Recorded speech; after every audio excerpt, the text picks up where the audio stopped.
नमस्कार, मेरा नाम है सत्यम पटेल और आप देख रहे हैं मीडिया दर्शन। बिहार में त्रिस्तरीय पंचायत चुनाव चल रहा है और जैसा कि आपको पता होगा कल यानी कि 24 सितंबर से जो कि पहले चरण का मतदान जो होना है वो कल होगा, जो कि दावत और संझौली प्रखंड में रोहतास जिले के।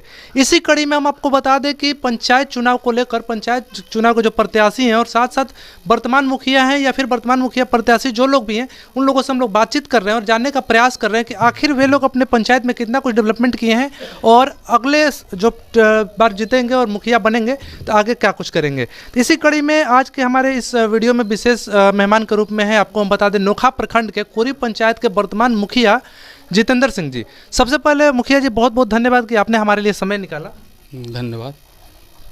मेरा पहला सवाल आपसे यही रहेगा कि आप हमें ये बताइए कि इस कोरी पंचायत में आप 5 सालों से मुखिया किए हैं, 5 सालों में आपने क्या कुछ ऐसा कर दिया है कि जनता यहाँ की दोबारा से आपको मुखिया बनाए।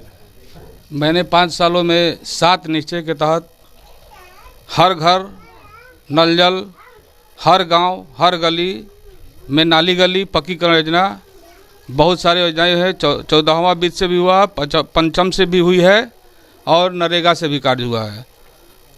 लमसम 90% गली हमारे पंचायत में बन चुका है और बाकी जो बचा हुआ है अगर हम जीत के आते हैं तो दोबारा उसको पूरा करेंगे। नल जल की योजनाएँ हैं, वर्तमान में कुछ जगह खराबी भी है, कुछ जगह चल भी रहा है। ये तो टूटने फूटने वाला चीज़ है ही, वो बनते रहेगा, उसके लिए सरकार से पैसा आता है, उसका रिपेयर होते रहता है।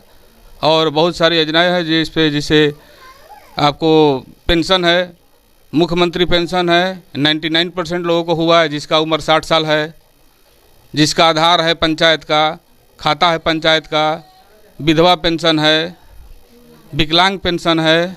जो सरकार की स्कीमें हैं हम उसको अपने स्तर से करते हैं। अच्छा, आप हमें ये बताइए, अभी आपने बताया कि नल जल योजना में थोड़ा बहुत गड़बड़ी आ रही है। अक्सर देखा जाता है कि बिहार में सभी पंचायतों में नल जल योजना फ्लॉप रहा या फेल रहा। आपके पंचायत में नल जल योजना की क्या स्थिति है आपके हिसाब से? कारगर है, कारगर है। जहाँ गड़बड़ है उसको पूरा किया जाएगा। कितना % काम हुआ है आपके? 100%। 100% पानी लोगों को मिल रहा है? मिल रहा है। कहीं कहीं शिकायत है, हम नहीं करेंगे हर जगह मिल रहा है, लेकिन कहीं कहीं शिकायत है और जगह मिल भी रहा है। अच्छा, आप आगे हम आपसे ये जानना चाहेंगे, ऐसा खबरें आती हैं, लोगों के बीच चर्चाओं का विषय बना रहता है कि नल जल योजना के आने के बाद मुखिया जी लोग काफ़ी ज़्यादा पैसे वैसे कमा लिए हैं। आप कितना कमाए हैं नल जल योजना में? पैसा नहीं, हम लोग तो सेवा भाव से हैं। पैसा कमाने के लिए मुखिया नहीं बने हुए हैं, हम सेवा करने के लिए बने हैं। पैसा हम लोग को मिलता है 2500 रुपये महीना। बाकी नल जल योजना में कुछ नहीं कमा? नहीं, कमाने का पद कमाएंगे कैसे? वो पैसा मिलता है काम कराने के लिए, हमारे खाते में पैसा आता है, हम वार्ड को ट्रांसफ़र करते हैं, वार्ड अपना सामान खरीद के कार्य कराता है, हमको पैसा छूना भी नहीं है। ऐसे छोटे छोटे ये बताइए कि 5 साल मुखिया ही रह गए आप, 5 साल में आप कितना कमा लिए? 2500 के हिसाब से जोड़ लीजिए, 4 साल पैसा हमको मिला है, कितना हुआ? बस। अच्छा, आगे हम आपसे ये जानना चाहते हैं कि अगर आपके पंचायत की जनता फिर से आपको वोट करती है और फिर से आपको मुखिया बना देती है तो आप क्या कुछ करेंगे यहाँ की जनता के लिए और पंचायत के विकास के लिए? हमारे दिमाग में मानचित्र बना हुआ है पंचायत का कि कहाँ हम काम किए हैं, कहाँ बाकी है, उसको हम अगर जनता हमें चुनती है तो हम उसको दोबारा पूरा करेंगे। तो मतलब कुछ बताना चाहेंगे? बिना कोई कला, बिना भेदभाव के हम सबका काम करते हैं। हमारा पंचायत में कोई दुश्मन नहीं है, जो वोट देगा वो भी ठीक है, जो नहीं देगा वो भी ठीक है। हमसे किसी से मतभेद नहीं है। अच्छा, आपके पंचायत में मनरेगा एक जो सरकार का योजना है उसका क्या स्थिति है? बहुत बेहतर है, बहुत बेहतर है। मनरेगा में तो हमने बहुत काम कराया। मिट्टी वर्क लमसम 1 करोड़ रुपया आपको क्या कोविड में कराया, जो कोरोना पीरियड चल रहा था। पक्का वर्क भी कराया, जो अभी हमारा 40 लाख रुपया का हम लोग काम कराया। मटेरियल का पैसा बाकी है, रोज़ लोग जो जिसके यहाँ बाकी हो रोज़ तगादा करता है, अभी तक हम लोग को पैसा नहीं मिला है। अच्छा, मनरेगा में ऐसा देखा जाता है बहुत जगहों पर कि जो ज़रूरतमंद लोग होते हैं जिनको मनरेगा का लाभ मिलना चाहिए उनको नहीं मिल पाता है, बाकी जो जिनकी ज़रूरत नहीं है या फिर जो धनसेठ लोग हैं उनको लाभ मिलता है। तो आपके पंचायत में भी क्या कुछ ऐसा है? नहीं, हमारे ऐसा नहीं। जो काम करने के लिए आता है, जितना काम ज़रूरत है वो काम करता है। सभी लोग नहीं करते इसलिए कि उसका राशि कम है। 197 रुपया मजदूरी हमारे यहाँ 350 रुपया चल रहा है। कौन करेगा नरेगा में काम? काहे करेगा? वो 350 मिलता है तो 197 पर काहे करेगा? इसके चलते नरेगा में पहले लोग आते थे काम करने के लिए, लेकिन अभी लोग नहीं आ रहे, इसलिए कि मजदूरी कम है। अगर मजदूरी ज़्यादा हो जाएगा तो नरेगा में लोग काम करेंगे। अच्छा, ये बताइए कि ऐसा तो देखा जाता है कि खैर आप तो मुखिया रहे हैं अपने पंचायत के, और हमारे देश में जो हैं सबसे ज़्यादा परेशान जो अभी के समय में, चाहे देश की बात करें, स्टेट की बात करें या अपने ज़िला की बात करें, तो किसान। आप ही देख रहे होंगे भी हाल फिलहाल के दिनों में खाद वगैरह को लेकर काफ़ी ज़्यादा उनको परेशानियों का सामना करना पड़ रहा है। तो आप अपने पंचायत में अगर मुखिया हैं तो किसानों के किस प्रकार से अभी तक आपने मदद किया है, और आगे अगर मुखिया बन जाते हैं तो किसानों के लिए आपके पास क्या रोड मैप है?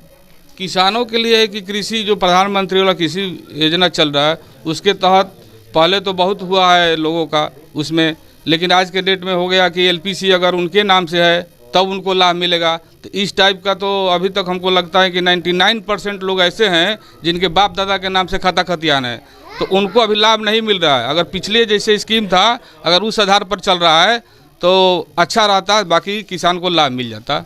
और रही खाद की, आज के डेट में तो हम देखे अभी आ रहे थे रास्ते में तो देखे कि बहुत भीड़ है, खाद कालाबाजारी हो रही है। खाद समय पर अगर किसान को नहीं मिलता है तो खाद कैसे फिर कालाबाजारी से खरीद के लाता है, किसान डालता है समय पर। उस टाइम लिमिट है कि आज ही खाद चाहिए, वो चाहे 400 के मिले, चाहे 300 के मिले, चाहे 500 के मिले, उसको लेना ही लेना है। इसमें हम लोग की कोई भूमिका नहीं है, हम लोग कोई सुनने वाला नहीं है। तो आप भी मानते हैं कि खाद की कालाबाजारी हो रही है? 100% इसको हम मानते हैं। हाँ, हम तो देख रहे हैं, सुन रहे, जब आते हैं किसान लोग बोलते हैं खाद नहीं मिल रहा है, ये सच्चाई है। अच्छा, आगे हम आपसे ये जानना चाहेंगे कि पंचायत में सभी पंचायत में लगभग सरकारी विद्यालय बना हुआ है, सरकार के द्वारा शिक्षकों की भी नियुक्ति कर दी गई है, लेकिन उसके बावजूद भी छात्र वहाँ पर नहीं पहुँच पाते हैं, छात्रों की संख्या कम होते जा रही है डे बाई डे।